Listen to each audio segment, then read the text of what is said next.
یه روزایی هست حالت بی دلیل خوبه، یه جوری که انگار خدا دستت رو میگیره مقابل غمها و میگه امروز بنده من باید خوشحال باشه، سراغش نیای و تو هی ذوق میکنی از خوشیهای کوچولوی زندگیت، از اتفاقاتی که انتظارش رو نداری ولی میشه.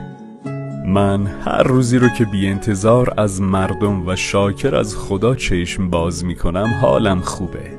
خوب که میگم نه این که به تمام آرزوهام رسیده باشم، نه، خوب یعنی خدا رو رأس آرزوهام قرار دادم و همه چیز رو به خودش سپردم. امیدوارم شما هم کاراتون رو بسپارید به خودش، حال دلتون خوب بشه و کاراتون روی روال بیفته.